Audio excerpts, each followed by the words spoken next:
Hey everyone, I'm Joel and I'm here with Myra to answer some of your most asked questions about personal insurance. Let's go!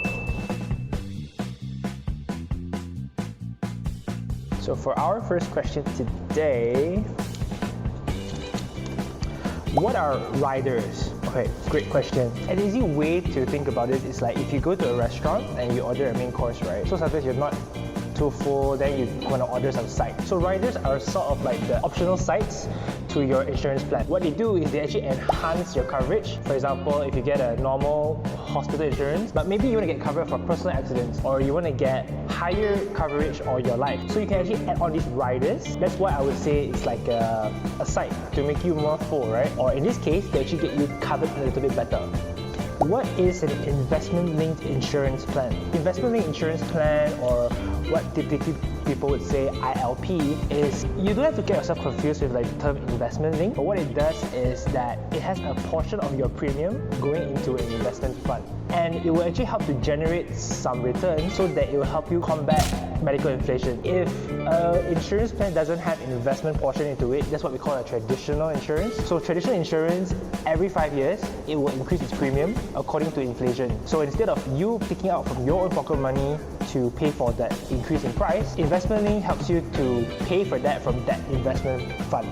Next, we have can I get a cheaper premium if I exclude certain critical illness? No. So actually for critical illness, the company will actually cover a certain list. Well, you can actually try to ask the insurance company to exclude one illness from the hundreds or whatever that they want to cover you for, but likelihood is you will get cheaper. They will be happy to exclude it for you because they don't have to cover it for you, but they will not make it cheaper for you. That's an unfortunate no.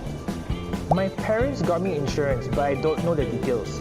How does one check? So from this question, I think that you must be really, really young, and you just probably came up from school, started your first job. How you can do this is maybe two ways. So if your parents bought you insurance plans about maybe 10 years ago, you'll probably come in a book, like a really thick book, a very big contract. So that's one way you can actually check the details, the summary page, or maybe you can ask an agent to actually review it for you. Alternatively, if the book is missing, lost, you can actually go to the insurance company which your parents purchased from, go to the customer service and then just give your IC and just ask for a review of your policy, and they will actually help you to review your details there.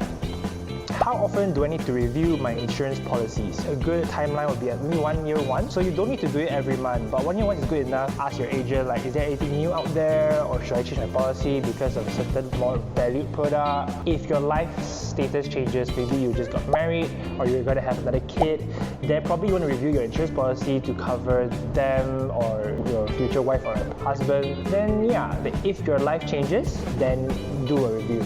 Right, next question.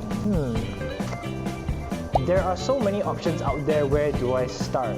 Okay, great. So in terms of your personal insurance, yes, there's a lot out there, but I would call it my own guide of a sequence of insurance that you should get. And the first one would definitely be medical insurance, really, because sicknesses may come about anytime, and something that we can't really expect. And when you get sick for a very serious illness and you need to go to hospital bills are getting higher and higher each year due to inflation. So medical insurance is definitely one of the most important policies that you should get started with. And then I would say the second one, if you want to go further to cover yourself, will be critical illness, because critical illness insurance can be used as income replacement, and there's extra money to support your recovery period. Is there a maximum number of insurance policies per person? If not, is there a recommended number? So legally, no, there is no maximum number of policies per person. You can get for yourself up to 10 or 20. The most I've heard someone have is actually 12. And in terms of recommended number, it really depends on your lifestyle and where you are in life right now. So if you're alone, probably you just need to get your own medical insurance and also your critical illness insurance.